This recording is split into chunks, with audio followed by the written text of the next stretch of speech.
شادی میں ایک ہی کھانا یا ایک ہی میٹھا؟ ابھی یہ جو تحریک چل رہی ہے کئی علاقوں میں، کئی ڈسٹرکٹس میں، کہ اس کا مقصد یہ ہے کہ اب جہاں جہاں بھی شادیاں ہوں گے تو وہاں شادی میں صرف ایک ہی پکوان یعنی ایک ہی کھانا ہوگا اور ایک ہی میٹھا ہوگا۔ تو ہماری گفتگو اسی پر ہوگی کہ یہ پاسبل ہے یا امپاسبل ہے، یہ ممکن ہے یا ناممکن ہے، اور اس کی وجہ سے امت کا کتنا زیادہ فائدہ ہونے والا ہے یا کتنا نقصان ہونے والا ہے، اس پر گفتگو ہوگی۔ ساتھیوں، سب سے پہلی چیز یاد رکھنے والی بات یہ ہے کہ یہ ایک کھانا اور ایک میٹھا، اس سے ہم کو ایسے لگ رہا ہے کہ امت کا فائدہ ہوگا، امت کے اوپر احسان ہو رہا ہے، لیکن بلکہ ساتھیوں غور کرنے والی بات یہ ہے، اس کی وجہ سے امت کا فائدہ نہیں ہے بلکہ مزید امت کا نقصان ہونے والا ہے۔ اس لیے کہ فائدہ تو صرف مالدار لوگوں کا ہے، جو مالدار ہے، جو لکھپتی کروڑ پتی ہے، جو ویل سیٹل ہے، جن کے پاس دولت ہے، ان کا فائدہ ہوگا۔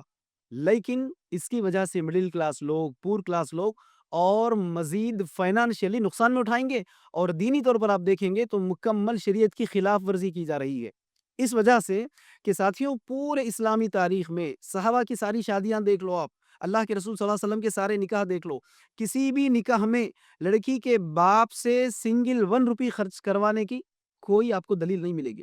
بالخصوص یہ جو شادی کے کھانے کا مسئلہ چل رہا ہے، شادی کے کھانے کا کوئی تصور اسلام میں نہیں ہے، یہ چیز یاد رکھنے والی بات ہے۔ یہاں تحریک کیا چل رہی؟ بھائی شادی میں ایک ہی کھانا ایک ہی میٹھا۔ بھائی ایک ہی کھانا ایک ہی میٹھا نہیں، اسلام میں کھانا ہی نہیں ہے نا شادی کے نام پر، تو آپ نے یہ ایک کھانا کیوں فکس کیا؟ اسلام میں میٹھے کا کانسیپٹ ہی نہیں ہے شادی کے نام پر، تو آپ نے یہ ایک میٹھے کا بھی کانسیپٹ کیوں لایا؟ بلکہ اسلام میں کتنا سادہ ہے، لڑکی کے باپ پر شادی کے نام پر سنگل 1 روپی کا خرچہ نہیں ہے، بلکہ ٹوٹل شادی کے پروسیس میں اگر خرچے ہیں تو دو خرچے ہیں۔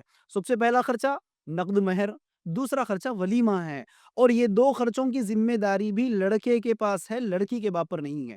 تو اس طرح کے اگر آپ روایت دیکھتے چلے جائیں گے تو ساتھیوں، پورے دین اسلام میں شادی کے کھانے کا کوئی تصور نہیں ہے۔ دوسری چیز آپ دیکھیے، یہ شادی کے کھانے کا مسئلہ کب اور کہاں پیدا ہوگا؟ لوگوں کو جمع کرنے کی وجہ سے۔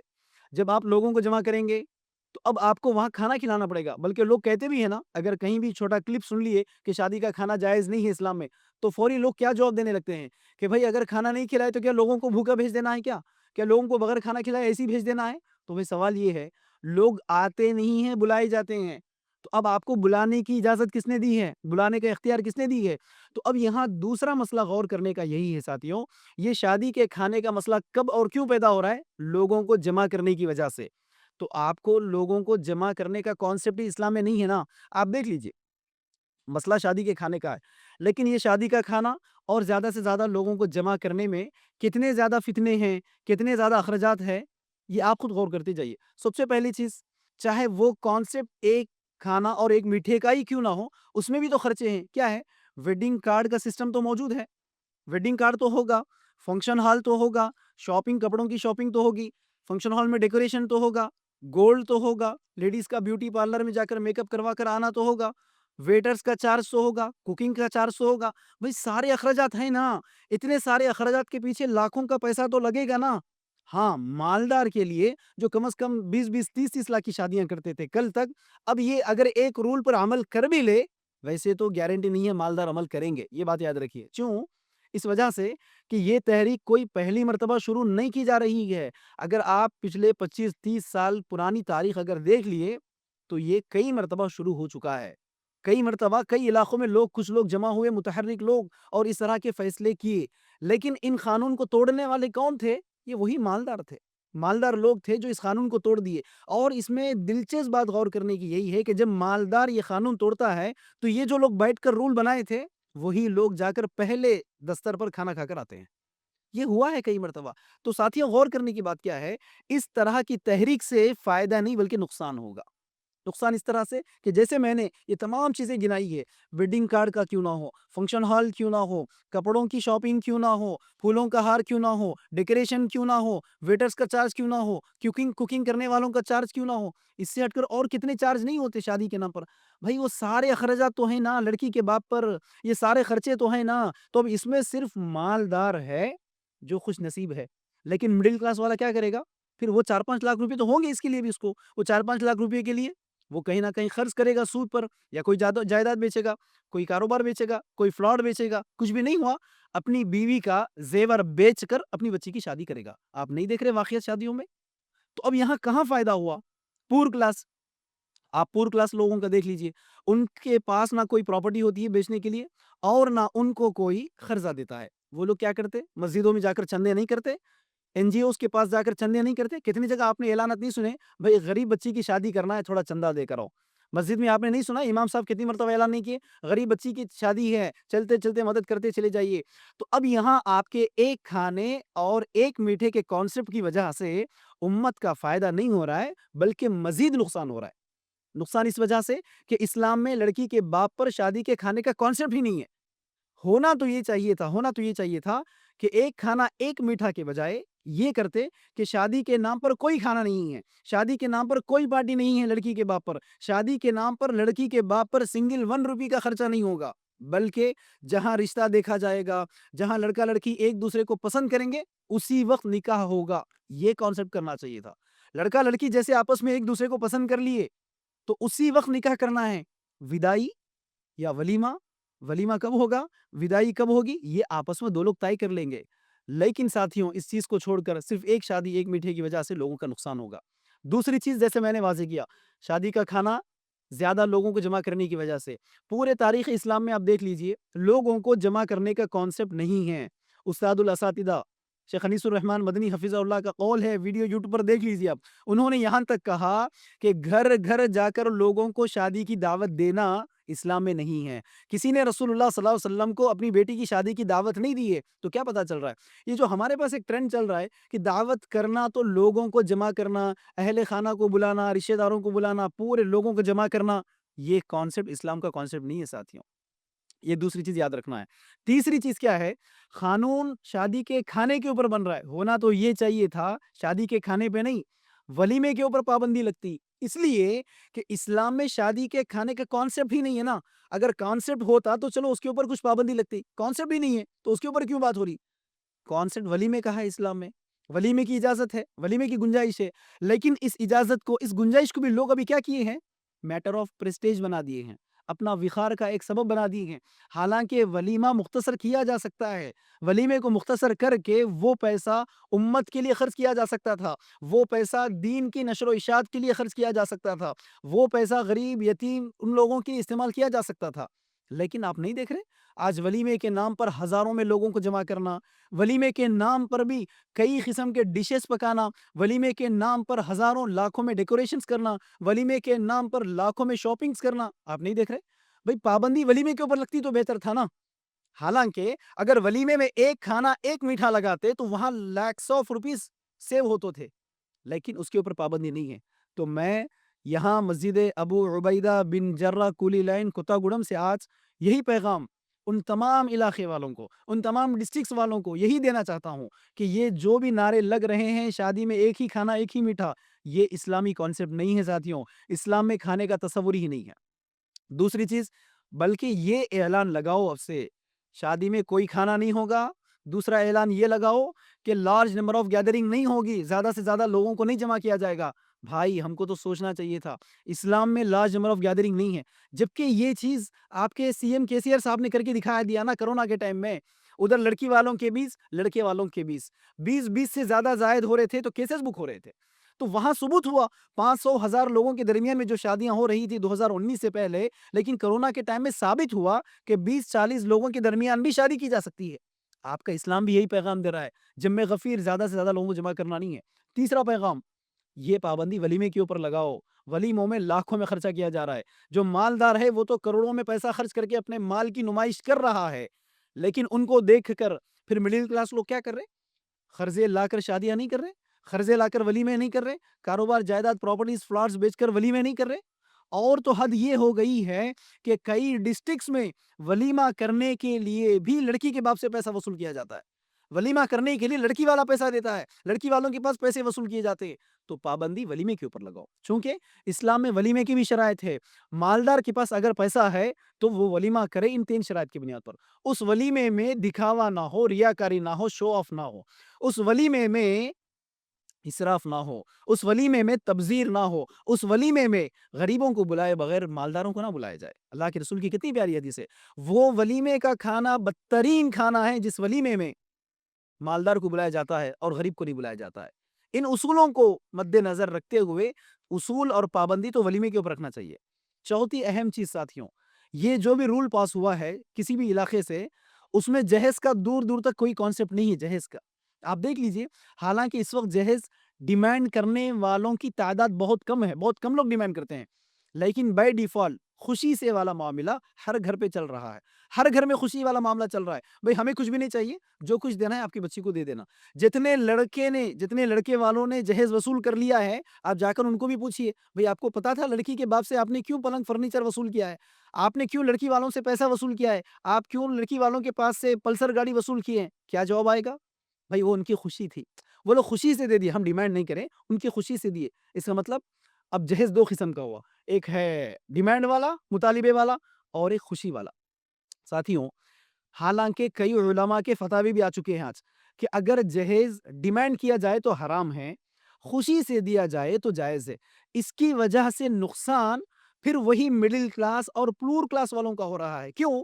جب کسی بھی لڑکے کو یا اس کے باپ کو پتا چلا کہ جہیز خوشی سے لینا جائز ہے، تو اب وہ رشتہ کہاں بھیجے گا؟ وہ اسی مالدار کے گھر پر رشتہ بھیجے گا جہاں امید ہے کہ بغیر مانگے بائی ڈیفالٹ جہیز مل سکتا ہے۔ تو پھر یہ مڈل کلاس والوں کی لڑکیاں کہاں جانا؟ یہ پور کلاس والوں کی لڑکیاں کہاں جانا؟ تو اب وہ بھی مڈل کلاس والا بھی کیا کرے گا؟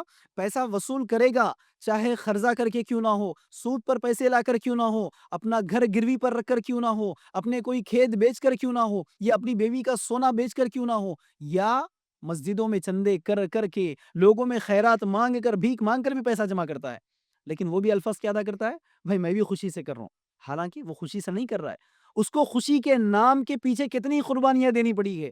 تو پتا کیا چلا ہے؟ بھائی اسلام میں کانسیپٹ ہی نہیں ہے نا، اس چیز کو کیوں بھول جاتے ہو آپ؟ اسلام میں لڑکی کے باپ پر سنگل 1 روپی کا خرچ نہیں رکھا ہے اسلام نے۔ اسلام نے لڑکی کے باپ پر 1 روپے کا بھی خرچے کا بوجھ نہیں رکھا ہے، بلکہ اگر عقل سے سوچیں گے، عقل سے، تو ہم کو تو یہ غور کرنا چاہیے، بلکہ لڑکے کے باپ کو یا خود لڑکے کو لڑکی کے باپ کو اطمینان دلانا چاہیے تھا، لڑکی کے والد کو یہ یقین دلانا چاہیے تھا، اگر وہ خوشی سے دینے کی اصرار بھی کرتا ہے، اگر کوئی سسرا اپنی بچی کے نام پر خوشی سے دینے کا ضد یا اصرار کرتا ہے، تو لڑکے کی ذمہ داری ہے کہ وہ اپنے سسرے کو یقین دلائے کہ انکل آپ کی بچی جو میرے گھر پہ آ رہی ہے وہ پوری زندگی بھر میری خدمت کرے گی، میرے بچوں کی تربیت کرے گی، میرے ماں باپ کی خدمت کرے گی، بدلے میں ویکلی ایک بھی ہالیڈے نہیں ہے، منتھلی اس کو کوئی پیمنٹ نہیں ہے، اس کو ایئرلی کوئی ریٹائرمنٹ بھی نہیں ہے۔ ایسے وقت میں آپ کی جو لڑکی میرے پاس آ رہی ہے وہی سب سے زیادہ قیمتی سرمایہ ہے میرے لیے، تو اب آپ اس لڑکی کے ساتھ مزید اور کچھ چیزیں دینے کا ارادہ رکھ کر آپ کی بیٹی کی اہمیت کو کم نہ کرو۔ ہونا تو یہ چاہیے تھا، وہ لڑکی جو پوری زندگی بھر کے لیے آپ کے گھر آ رہی ہے اور وہ لڑکی کا باپ اس کی قربانی کے اوپر قربان جائیے، وہ لڑکی کا باپ 20-25 سال اس لڑکی کی تربیت کرتا ہے، اس کی پرورش کرتا ہے، اس کا دیکھ بھال کرتا ہے اور اس کی ذمہ داریاں ادا کرتا ہے، بلکہ اس کو اس قابل بناتا ہے کہ وہ آپ کی بیوی بن رہی ہے، وہ آپ کے ہونے والی اولاد کی ماں بن رہی ہے۔ تو وہ ایک لڑکی کی 25 سال کی تربیت کر کے پوری زندگی بھر کے لیے آپ کے بیٹے کے حوالہ کر رہی ہے، وہ آپ کے حوالے کر رہا ہے۔ ایسے وقت میں کامن سینس کی بنیاد پر بھی دیکھ لیں، ہمدردی کی بنیاد پر بھی دیکھ لیں، تو ہونا تو یہ چاہیے تھا لڑکی والوں سے وصول کرنا نہیں، بلکہ لڑکے کو گفٹ دینا تھا، لڑکی کو لڑکے کو گفٹ دینا تھا لڑکی کے باپ کو، انکل یہ میری طرف سے ایک فلاٹ آپ رکھ لیجئے، انکل یہ میری طرف سے نیا موبائل آپ تحفے میں رکھ لیجئے، انکل شادی کے کپڑے آپ مجھے نہیں دلائیں گے بلکہ آپ کے پورے گھر والوں کو میں دلاؤں گا، چونکہ آپ کی بیٹی کو آپ زندگی بھر کے لیے مجھے دے رہے۔ بھئی کامن سینس تو یہ ہے نا، اور اسلام بھی یہی کہہ رہا ہے، پوری زندگی بھر کے لیے لڑکی کا باپ آپ کے حوالے کر رہا ہے، تو بدلے میں تم کیا کرو؟ اس سے کچھ وصول کرو نہیں، بلکہ تم بدلے میں مہر دو، اسے مہر۔ آج مہر دفن ہو چکا ہے، آج کیا ہو رہا ہے؟ 11,000 کا مہر دے کر 11 لاکھ کی شادی وصول نہیں کی جا رہی ہے، بلکہ 20 لاکھ کی شادی لی جا رہی ہے، 50,000 روپے ادھار میں مہر رکھا جا رہا ہے۔ تو ساتھیوں پابندی تو اس پر رکھنا چاہیے تھا نا، اس کے اوپر پابندی لگ جاتی، لیکن اس کے اوپر کوئی گفتگو نہیں کی گئی ہے۔ تو ان تمام اصولوں کی بنیاد پر چوتھا نقطہ میرا یہی ہے کہ اصول بنانا ہے تو یہ اصول بناؤ کہ جہیز چاہے خوشی سے ہو یا فرمائش سے ہو، اس کا مکمل خاتمہ کرنا چاہیے، بلکہ رول یہ بنانا چاہیے کہ جو بھی ہمارا مصلی، جو بھی ہمارا ممبر، ہمارا کمیٹی کا یا ہمارے مسلک کو ماننے والا جو بھی فالوور ہے، اگر وہ لڑکی والوں سے چاہے خوشی سے یا فرمائش سے اگر جہیز لیتا ہے تو پھر ہم اس کا بائیکاٹ کرتے ہیں۔ یہ اصول لگنا چاہیے تھا۔ پانچواں اہم اصول ہے ساتھیوں، آج آپ دیکھ لیجئے کتنے نوجوان جوان ہو جاتے ہیں، نوجوان آج 18 19 20 سال سے پہلے پہلے جوان ہوتا ہے، بلکہ 10th 9th میں غلطیاں کرنے لگتا ہے۔ اسلام کا اصول کتنا پیارا ہے۔ اللہ تعالیٰ ارشاد فرماتے ہیں وَأَنكِحُوا الْأَيَامَ مِنكُمْ، تم میں سے جو بے نکاح ہے ان کے نکاح کروا دو۔ اللہ کا حکم ہے، اللہ کا ارشاد ہے کہ جو بھی جوان ہو گیا، چاہے لڑکا ہو یا لڑکی ہو، یا جو بے نکاح ہو، چاہے کسی کی شادی ہو گئی بیوی کا انتقال ہو گیا، یا کسی کی شادی ہو گئی شوہر کا انتقال ہو گیا، کسی کی شادی ہو گئی لیکن ڈائیورس ہی ہے، کسی کی شادی ہو گئی لیکن خلا ہو گیا، یا کسی کی شادی ہی نہیں ہوئی، تو یہاں حکم یہ ہے، یہاں اللہ کا ارشاد یہ ہے کہ کوئی بھی سنگل نہ رہے، جو بھی بے نکاح ہے ان کی فوری نکاح کروا دو۔ اس کے بعد آیت کیا ہے؟ وَإِن يَكُونُوا فُقَرَاءَ يُغْنِيهُمُ اللَّهُ، اگر تم میں سے اگر وہ غریب ہے نکاح کرنے والا تو اللہ اس کو مالدار بنائے گا۔ ساتھیوں ذرا ایمانداری سے سوچئے، اسلام کے، قرآن کے ہم کتنے ٹوٹل اپوزٹ چل رہے ہیں۔ اسلام کہہ رہا ہے کہ جیسے بالغ ہو گئے تو فوری نکاح کرنا ہے، تم میں سے جو نکاح نہیں کیے ان کی فوری نکاح کروا دو۔ لیکن ہم جب تک بچہ سیٹل نہیں ہوتا، جب تک بچہ کاروبار پہ نہیں لگتا، جب تک بچے کا کیریئر نہیں بنتا، جب تک ذاتی مکان نہیں بنتا، جب تک نوکری نہیں لگتی، اس وقت تک اس کی شادی نہیں کرتے۔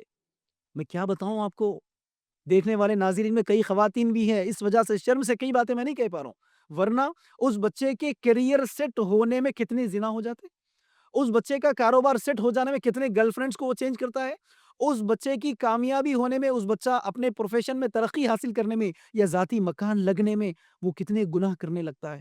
کسی والدین کو پرواہ ہے؟ ہونا تو یہ چاہیے تھا، ہونا تو یہ چاہیے تھا، وہ شادی کے نام پر 10 لاکھ روپے جمع کر کے 30 سال ہونے کے بعد جو شادی کر رہے، ہونا تو یہ چاہیے تھا 21 سال کے فوری بعد شادی کرتے، بلکہ اسلام نے 21 سال کا بھی قانون نہیں رکھا ہے، یہ تو ہمارا انڈین گورنمنٹ میں رکھا ہے۔ اسلام میں تو وہ بھی نہیں ہے، جوان ہو گیا تو فوری شادی کرنا ہے۔ تو ماں باپ اگر فکر مند ہوتے اپنے بچوں کے تعلق سے تو کرنا یہ چاہیے تھا 21 سال ہونے سے پہلے بچے کی پوری تربیت کرتے، 21 سال ہونے سے پہلے بچی کی پوری تربیت کرتے، جیسے 21 سال لگے فوری صبح عقد پڑھا دیتے، اور وہ 10 لاکھ روپے کا جو بجٹ شادی کے لیے آپ نے رکھا ہے وہ 10 لاکھ روپے بچے کو دے دو، دے کر بولو کہ بیٹا اپنی بیگم کو لے کر اپنی زندگی گزارو، جاؤ کوئی کاروبار کرو، یا اگر آپ کو کیریئر سیٹ کرنا ہے چلو 10 لاکھ روپے۔ کیا کوئی لڑکا آج کاروبار نہیں کر سکتا؟ کوئی لڑکا ہائر ایجوکیشن حاصل نہیں کر سکتا؟ ضرور کر سکتا ہے، لیکن ہمارا پرابلم کیا ہے؟ جب تک پیسہ جمع نہیں ہوتا، جب تک کیریئر نہیں بنتا، جب تک سیٹلمنٹ نہیں ہوتا، جب تک وہ سٹینڈرڈ آف لائف نہیں جیتا، اس وقت تک اس کی شادی نہیں کرتے۔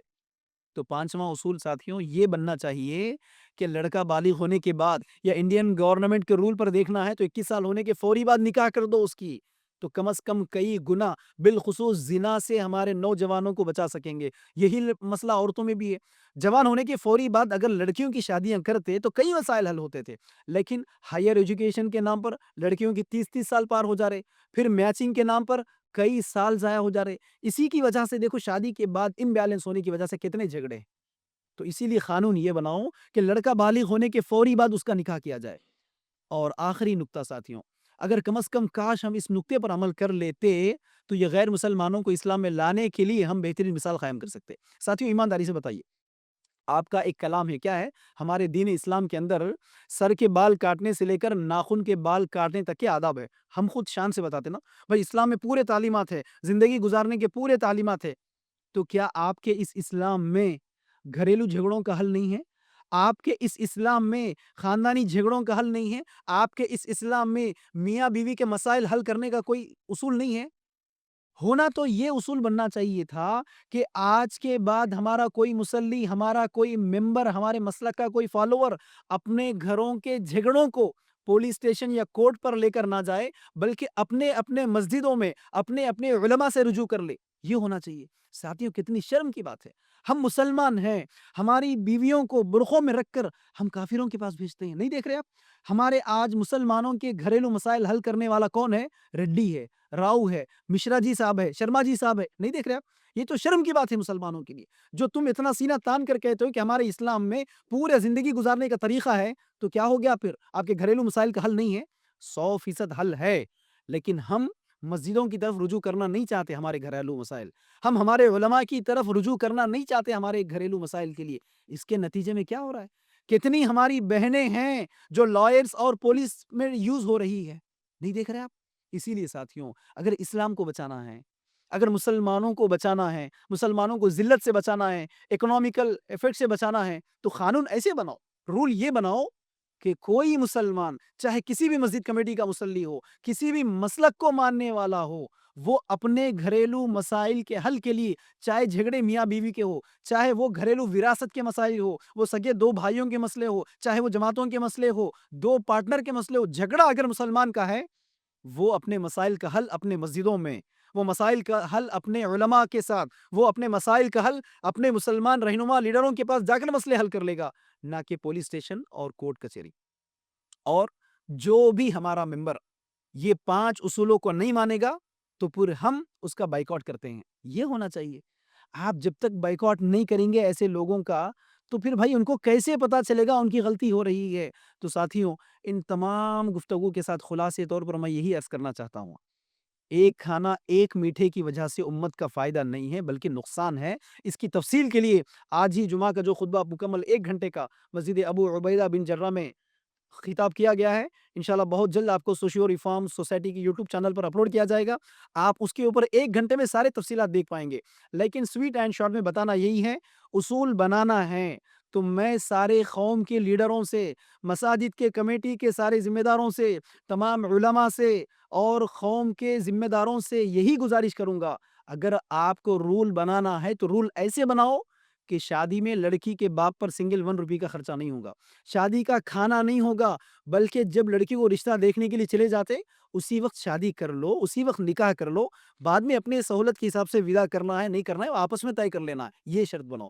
دوسرا اصول یہ بناؤ، شادی میں بالخصوص لڑکی کے پاس کوئی گیدرنگ نہیں ہوگی، یعنی لڑکے والے اپنی باراتی کو لے کر نہیں جائیں گے، یہ اصول بناؤ، ورنہ یہ کیا عقل مندی ہے؟ لڑکے کی ضرورت ہے، لڑکے کے 2-3 ماں باپ، لڑکے کے ماں باپ اور اس کے 2-3 کوئی عزیز کافی ہے جا کر لڑکی کو لانے کے لیے، لیکن لڑکا اپنے 200-300 باراتی کو لے کر لڑکی والوں کے پاس جاتا ہے اور وہاں پیٹ بھر کھانے کھا کر لاتا ہے، یہ کہاں کی عقل مندی ہے؟ یہ کہاں کا کامن سینس ہے؟ اسلام میں تو نہیں ہے نا۔ تو دوسرا ثبوت یہ بناؤ کہ لارج نمبر آف گیدرنگ نہیں ہوگا، شادی میں لوگوں کو نہیں جمع کیا جائے گا۔ تیسرا اصول یہ بناؤ کہ ولیمہ مختصر ہوگا، ولیمے میں اسراف نہیں ہوگا، ولیمے میں لارج نمبر آف گیدرنگ نہیں ہوگا، بلکہ یہ جو آپ کا ایک کھانا ایک میٹھے والا کانسیپٹ شادی پہ آپ نے لگایا ہے نا، شادی سے ہٹا کر ولیمے پہ لگاؤ، کم از کم فائدہ ہوگا امت کا۔ چوتھی چیز ساتھیوں، لڑکا بالغ ہونے کے فوری بعد اس کی نکاح کروایا جائے، والدین سے گزارش کی جائے، اس کے اوپر الگ الگ مسجدوں میں ورکشاپس منعقد کیے جائیں۔ اس کے لیے بہترین مثال، جب کبھی بھی حج کے موسم کا آغاز ہوتا تو کیا کرتے ہیں ہم؟ کسی بھی مسلک والے، کسی بھی مسجد والے اپنے اپنے مقام پر حج کو جانے والوں کی فہرست بنائی جاتی ہے، ان تمام لوگوں کو مسجد میں جمع کیا جاتا ہے اور ان کو حج کی ٹریننگ دی جاتی نا، جانے کے بعد حج کیسے کرنا ہے، حج کے ارکان کیسے ادا کرنا ہے، جبکہ حج زندگی میں ایک بار فرض ہے۔ اور غور کرنے کی بات یہ ہے، اگر انسان حج غلط کر بھی دیا وہ دوبارہ حج کر سکتا ہے، اگر حج غلط بھی کر دیا لا علمی کی وجہ سے تو اللہ اسے معاف کر دے گا، لیکن اگر کوئی انسان شادی غلط کرتا ہے لا علمی کی وجہ سے تو فائنانشیلی 5-10 سال پیچھے چلے جاتا ہے۔ اگر کوئی شادی دوبارہ نہیں کر سکتا، اگر کسی نے شادی ایک بار کر دی لیکن شادی غلط طریقے پر کر دی، کیا دوبارہ چانس ہے اس کو پھر شادی کرنے کا؟ نہیں ہے۔ تو ہونا تو یہ چاہیے، یہ تمام مسجد کمیٹی والے، وہ لوگ جن کے گھروں میں شادیاں ہونے والی ہے ان کے لیے کاؤنسلنگ منعقد کرتے، ان کے لیے ورکشاپس منعقد کرتے اور اس میں ان کو پورے طریقے سکھا دیے جاتے کہ شادی کا طریقہ کیا ہے، شادی کے بعد بیوی کے ساتھ کیسے رہنا ہے، عورتوں کو جمع کیے جاتے، شادی کا طریقہ کیا ہے اور شادی کے بعد شوہر سے کیسے رہنا ہے، سسرال کے ساتھ کیسے رہنا ہے۔ کہاں ہے بھائی اس کے تعلیمات؟ دور دور تک اویئرنیس نہیں ہے نا، اسی کا نتیجہ جا کر پولیس اسٹیشن کورٹ میں جا کر دیکھو، آج آپ کو غیر مسلمان نظر نہیں آئے گا، پورے برقعے نظر آ جائیں گے، آپ کو پورے برقعے نظر آئیں گے۔ آج کافر بھی تو یہی سوچ رہا ہے، اس کے اسلام کے اندر نماز کے آداب، داڑھی کے آداب، غسل کے آداب پورے ہیں، کیا گھریلو جھگڑوں کے مسائل کا حل شاید نہیں ہوگا ان کے اسلام میں، اس لیے بیچارے ہمارے پاس آ رہے۔ اس لیے میرے قوم کے رہنماؤں، رہبروں، یہ اصول بناؤ کہ آج کے بعد گھریلو مسائل پورے مساجد میں منعقد ہوں گے، اور یہ اصول سٹرانگ بنا دو کہ یہ 5 اصولوں کو جو بھی نہیں مانے گا اس کا بائیکاٹ کیا جائے گا، اس کا سوشل بائیکاٹ کیا جائے گا۔ ہماری مسجد کمیٹی اس کا بائیکاٹ کرتی ہے، علماء کی مجلس اعلان کر دے اگر ہمارے علماء برادری میں اگر کوئی ان قانونوں کو توڑے گا تو ہم اس کا بائیکاٹ کرتے ہیں۔ بلکہ ہونا تو یہ چاہیے لوگوں کو ڈرانے کے لیے، جیسے KCR نے لوگوں کو ڈرانے کے لیے کیا کہا، اگر 40 پار ہو گئے تو کیس بک ہوگا، تو ان کو اگر پابند کرنا ہے تو ان کو بھی ڈراؤ کہ اگر کوئی کمیٹی کے اصولوں کو توڑ کر اپنی منمانی طور پر دعوتیں کریں گے تو ہم اس کا ایسا بائیکاٹ کرتے ہیں، اس کے مرنے کے بعد اس کو ڈولا بھی نہیں دیا جائے گا، اس کے مرنے کے بعد ہمارے مسلمان کے قبرستان میں اس کو جگہ بھی نہیں دیا جائے گا، اس کے مرنے کے بعد اس کے جنازے کی نماز بھی نہیں پڑھائی جائے گی، اس کے مرنے کے بعد ہم اس کو کندھا بھی نہیں دیں گے۔ جو اسلامی قانون کے اصولوں کو توڑ کر سماج کے مطابق رسم و رواج کے ساتھ شادی کرتا ہے تو ہم اس کا بائیکاٹ کرتے ہیں۔ ایسا اعلان کر کے دیکھو ساتھیوں، 1 سال کے اندر کیا انقلاب نہیں آئے گا؟ 1 سال کے اندر تبدیلی نہیں آئے گی؟ ان تمام گفتگوؤں کے ساتھ ساتھیوں، آخری ایک واقعہ سنا کر اپنی بات کو میں اختتام کرتا ہوں۔ واقعہ ان سمجھدار لوگوں کے لیے ہے، چونکہ ہمارے سماج میں کئی ایسے لوگ بیٹھے ہوئے ہیں جو یہ بحث کرتے ہیں، یہ بحث بھائی شادی حرام ہے ایسا بھی تو لکھا ہوا نہیں ہے نا، شادی کا کھانا اللہ کے رسول نے نہیں کھلایا، شادی کا کھانا، لیکن مت کھلاؤ بلکہ بھی تو نہیں لکھے نا، اسراف کے بارے میں آیت ہے لیکن شادی کا کھانا اسراف ہے، ولیمے میں 1000 لوگوں کو جمع کرنا اسراف ہے، ایسا بھی تو لکھ کے نہیں ہے نا۔ جو اس طرح کی بحث کرتے ان کے لیے شاندار پیغام ہے، عقل مندوں کے لیے اشارہ کافی کیا ہے ساتھیوں؟ عمر بن عبدالعزیز رحمۃ اللہ علیہ کا دور ہے۔ عمر بن عبدالعزیز رحمۃ اللہ علیہ کے دور میں کیا ہوا؟ لوگ زکوٰۃ لے کر جا رہے ہیں تقسیم کرنے کے لیے، لینے والا کوئی بھی نہیں ہے۔ بات غور کرنے کی ہے، یعنی عمر بن عبدالعزیز رحمۃ اللہ علیہ کے دور میں وہ سوسائٹی ایسا بن چکا ہے، اتنا ویل سیٹلڈ سوسائٹی بن چکا ہے کہ زکوٰۃ دینے کے لیے جا رہے، لینے والے کوئی بھی نہیں ہے۔ تو پتا کیا چلا؟ پورے لوگ ویل سیٹلڈ ہیں۔ اب میرا اسی واقعے کے ساتھ سوال یہ ہے، فرض کر لو تھوڑی دیر کے لیے، اگر ہمارا یہ پورا ملک، ہماری یہ ہندوستان، میں پورے کائنات کی بات نہیں کر رہا ہوں یہاں پر، صرف ہندوستان کی بات کر رہا ہوں، اگر ہمارا یہ ہندوستان بھی اس دور کی طرح اس دور مکمل ویل سیٹلڈ ہوتا، مکمل ویل سیٹلڈ، قرضدار تو دور کی بات ہے، کرائے کے گھر والے بھی کوئی بھی نہیں ہے بھائی، پورے ذاتی مکان والے ہیں، پورے کروڑ پتی ہیں، کوئی غریب نہیں ہے، اگر فرض کر لو تھوڑی دیر کے لیے، اگر ہمارا یہ معاشرہ اسی طرح مکمل ویل سیٹلڈ ہوتا اور اس وقت میری طرح کا کوئی آدمی یہ گفتگو کرتا کہ نہیں بھائی شادی مختصر کرو، ولیمے مختصر کرو، اس وقت کوئی سوال کر سکتا تھا، بھائی پورے مالداری سے نا تو کیا فرق پڑ رہا؟ لیکن کیا ایسا ہے ہمارا سوسائٹی؟ نہیں ہے، ہمارے سوسائٹی میں صرف 5% مالدار ہے، باقی 95% لوگ غریب ہے، 95% لوگ قرضوں میں شادیاں کر رہے ہیں۔ تو اب آپ یہاں سوچو وہ امت کے لیے پیسوں کی کتنی ضرورت ہے؟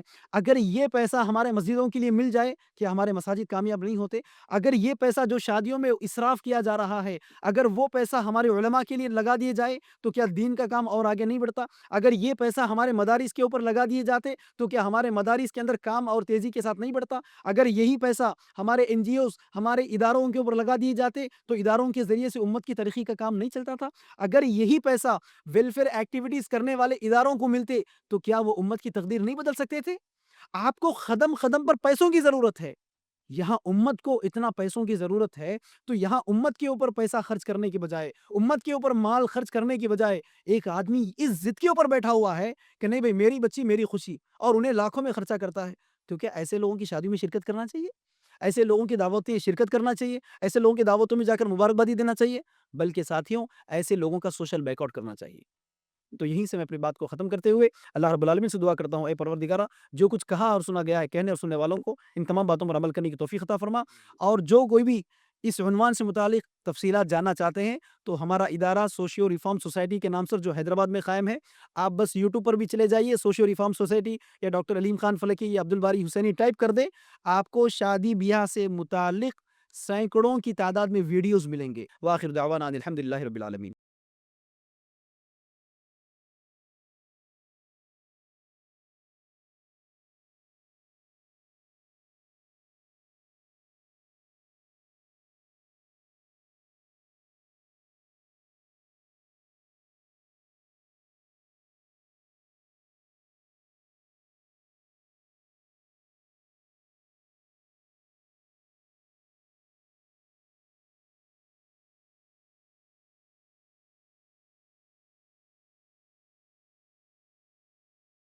اس طرح کے مزید ویڈیوز حاصل کرنے کے لیے ہمارے یوٹیوب چینل کو سبسکرائب کیجیے اور بیل آئیکن کلک کیجیے اور ہمارے یوٹیوب کے لنک کو شیئر کیجیے۔